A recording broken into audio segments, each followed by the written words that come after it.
Sa heavy duty makina, tingnan nyo po. Tanggalin po natin itong sinulid. Napakasimple. Within seconds po. 1, 2, tingnan, may arrow na po yan. 3, tapos 4. Yan, sabit mong ganyan. Diretso na po yan sa karayong. All metal na po yan po mga boss. Napakasimple. Kahit sa mga first time mo lang hawak na machine.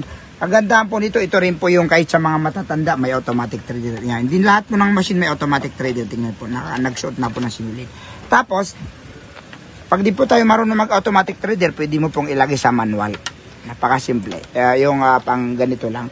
Pasok mo lang po yan, tapos kukunin mo po sa likod. Napakasimpleng gamitin.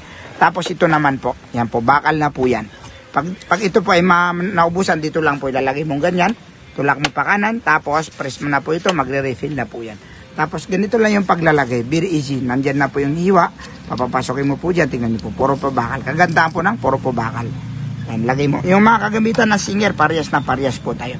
Pero ito po ay Juki na, brand po yung Juki. Brand po ng Juki. Kaya po napakatibay po yan. Ang ganda po ng mga design. Kahit ano pong gusto mo pong ipatahi. Sa mga manggas, sa mga kunwari magtatahi po kayo ng manggas, pwede rin po yan. Ano yung pang manggas po natin, Jel? Yan, manggas. Yan, pwede mo pong ipasok rito yung mga pang manggas. Yan po ang kagandahan. Yan, tignan nyo po. Testing po natin yan. Kunwari magtatahi po kayo ng mga manggas, pang manggas. Pwede mo pong ipasok po rito. Tapos pwede mo pong paikot-ikutin po dyan yung mga tahi. Testing po natin yan.